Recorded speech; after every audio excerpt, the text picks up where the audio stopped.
To our channel travel India and more. চলে এসেছি দক্ষিণ ভারত ভ্রমণের চতুর্থ ভিডিও নিয়ে। এটাই এই পর্বের শেষ ভিডিও। এই পর্বে আপনাদেরকে দেখাবো কর্ণাটক থেকে গোয়া আমরা কিভাবে গেলাম, গোয়ার কোথায় কোথায় গেলাম বা কিভাবে সেখান থেকে কর্ণাটকে আবার ফিরলাম, সেই সব ভিডিও দেখাবো। তবে তার আগে চলুন দেখে নেওয়া যাক আগের ভিডিওগুলির এক ঝলক।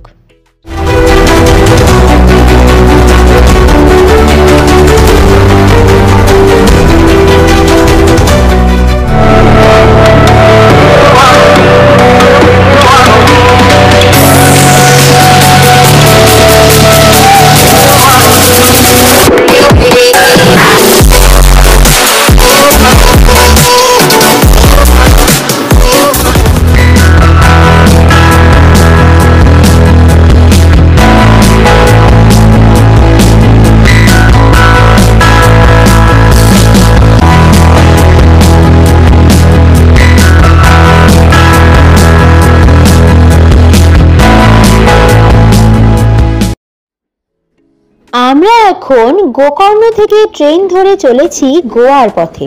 এই ট্রেনটি যাবে গোয়ার মারগাঁও পর্যন্ত। তবে আমরা তার আগেই কানাকোনা স্টেশনে নেমে যাব। সেখান থেকেই আমরা ঘুরে দেখব দক্ষিণ গোয়ার নানা বিচ। কোঙ্কণ রেলের এই পথটা কিন্তু অসাধারণ। যাত্রাপথে থাকছে সমুদ্র থেকে বেরিয়ে আসা নানা খাড়ি, টানেল ইত্যাদি। এত সুন্দর রেলপথ আমরাও উপভোগ করছি, আপনারাও দেখতে থাকুন।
ট্রেন থেকে নেমে আমাদের প্রথম গন্তব্য হলো পাটনেম বিচ। এটি দক্ষিণ গোয়ার একটি বিখ্যাত বিচ। যারা একটু শান্তিতে ভ্রমণ করতে ভালোবাসেন তাদের জন্য এই বিচটা একেবারে আদর্শ। আমরা এখন যাচ্ছি বিচ রোড ধরে বিচের দিকে, আর রাস্তার দুধারে রয়েছে বিভিন্ন রকমের দোকান।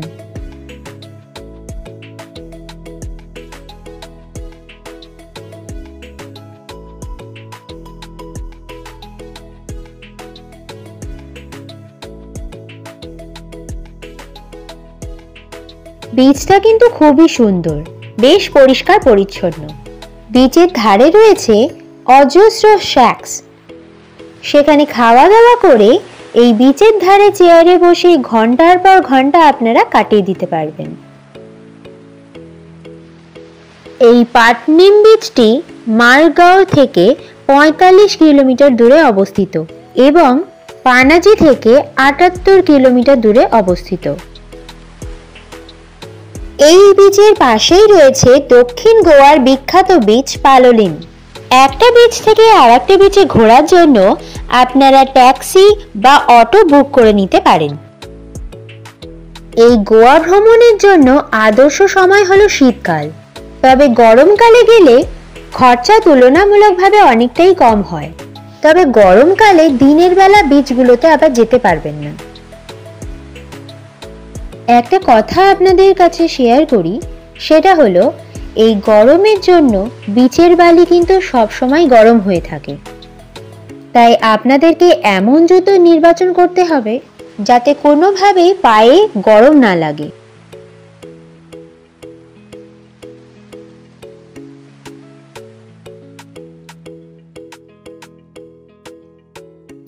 একটা স্থানীয় অটো ধরে আমরা বেরিয়ে পড়লাম অন্য বিচে যাওয়ার জন্য।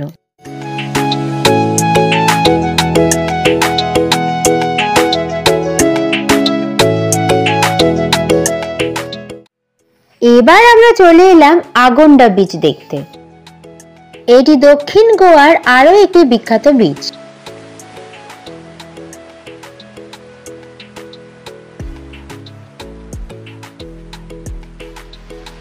আপনারা তো জানেনই, পাহাড় সমুদ্র দুটোকে একসাথে উপভোগ করার জন্য গোয়ার কোনো বিকল্প নেই। এই বিচটা কিন্তু খুবই লম্বা, প্রায় 3 কিলোমিটার জুড়ে বিস্তৃত। একটা তথ্য আপনাদের সাথে শেয়ার করি, প্রতি বছর সেপ্টেম্বর মাস নাগাদ শয়ে শয়ে কচ্ছপ এই বিচে ভিড় করে। সেই জন্য এখানে লাউড মিউজিক সব সময় বাজানো যায় না। দক্ষিণ গোয়াতে এসে একটা জিনিস লক্ষ্য করলাম, এখানে কিন্তু প্রচুর বিদেশিরা ভিড় করেন আর তারা নিজেদের মতন করে এইখানে সময় কাটান। আপনারা দেখতেই পাচ্ছেন সাদা বালির এই বিচ কিন্তু বেশ পরিষ্কার পরিচ্ছন্ন।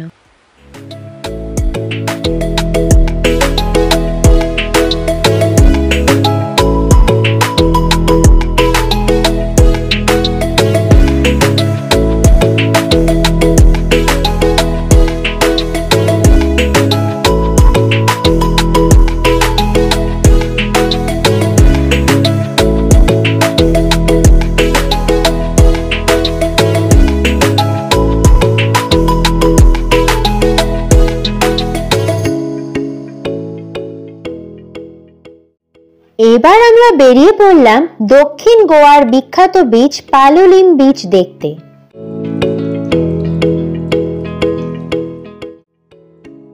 চলো বন্ধুরা, এই বিচটা কিন্তু আমি ঘুরে দেখাবো।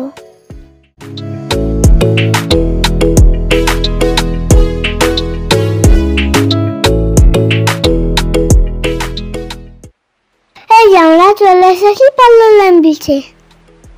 জানো বন্ধুরা, আমরা এখানে অনেক ডলফিন দেখেছি।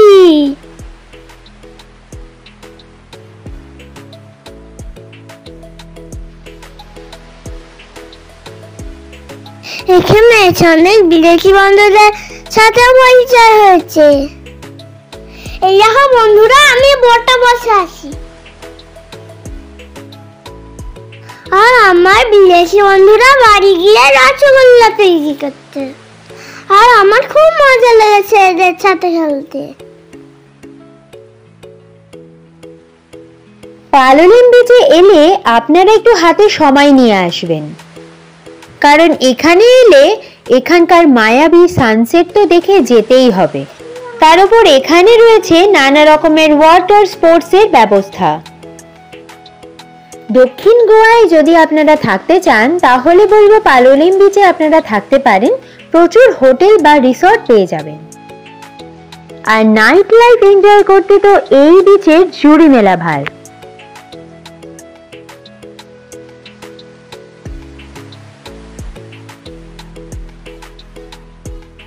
অবশেষে কিন্তু সূর্য অস্ত যেতে চলেছে, দেখুন কি সুন্দর লাগছে।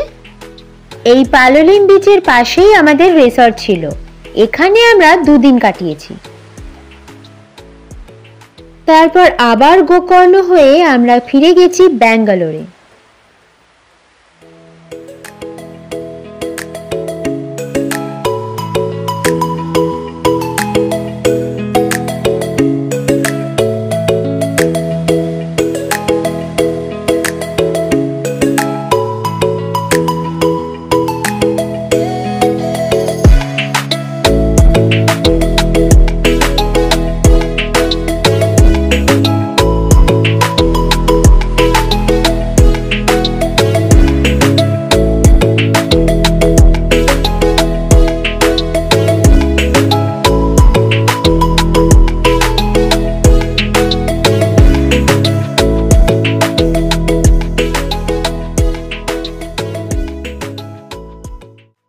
এটি হলো ব্যাঙ্গালোর প্যালেস, আমাদের ব্যাঙ্গালোর ভ্রমণের প্রথম এবং প্রধান আকর্ষণ। এই ব্যাঙ্গালোর প্রাসাদটি শহরের সমৃদ্ধ ইতিহাস এবং ঐতিহ্যের কথা মনে করিয়ে দেয়।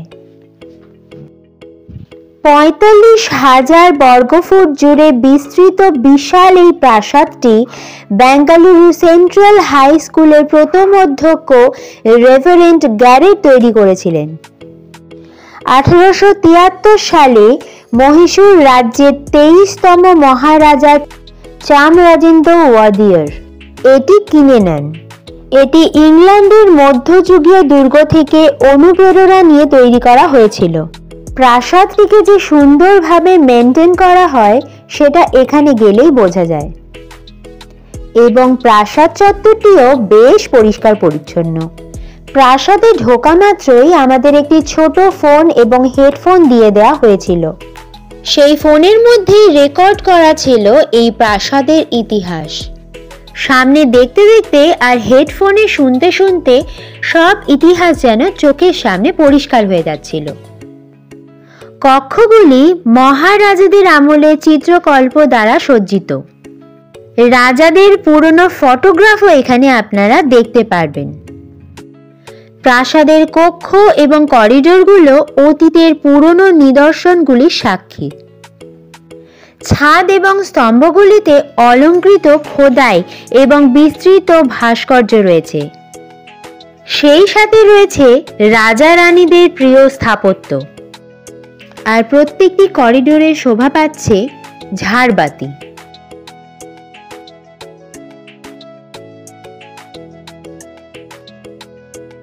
এই প্রাসাদ সংলগ্ন মাঠটি বিভিন্ন অনুষ্ঠানের জন্য ভাড়া দেওয়া হয়। এবার আমরা চলে এসেছি লালবাগ বোটানিক্যাল গার্ডেনে। এই বোটানিক্যাল গার্ডেনটি সর্বসাধারণের জন্য প্রতিদিন সকাল ৬টা থেকে সন্ধ্যে ৭টা পর্যন্ত খোলা থাকে। পার্কটি ভীষণ সুন্দর এবং পরিষ্কার পরিচ্ছন্ন। ১০০০টির বেশি প্রজাতির গাছও এখানে রয়েছে।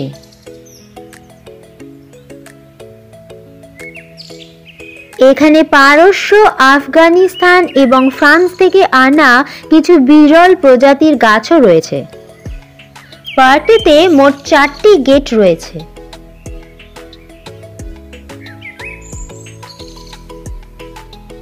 নানা ধরনের গাছ থাকায় এটিকে পাখিদের স্বর্গরাজ্যও বলা যেতে পারে।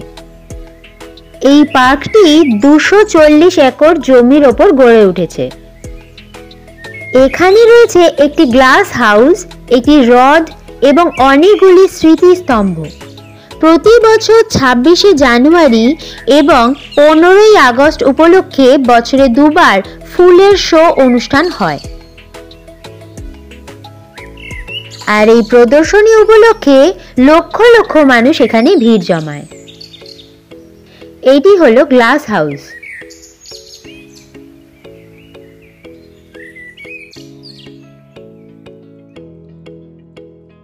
অনেক তো আপনাদের জায়গা দেখালাম, তবে সাউথ ইন্ডিয়ান থালি কি সেটা এবার আপনাদের দেখাবো।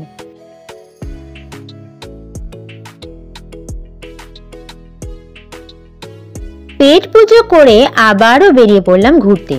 আর এবার যাচ্ছি মহিলাদের একটা পছন্দের জায়গায়। দক্ষিণ ভারতে এসেছি আর শাড়ির দোকানে আসবো না তা তো হয় না। সাউথ ইন্ডিয়ায় শাড়ি বলতে কাঞ্জিভরম, মাইসোর সিল্ক, ব্যাঙ্গালোর সিল্ক এইগুলো আমরা শুনেই থাকি। তাই এইখানকার শাড়ি যেহেতু দাম তো একটু কম হবেই, আর সেই সুযোগে হাত ছাড়া না করে কিনে নিলাম বেশ কয়েকটি শাড়ি।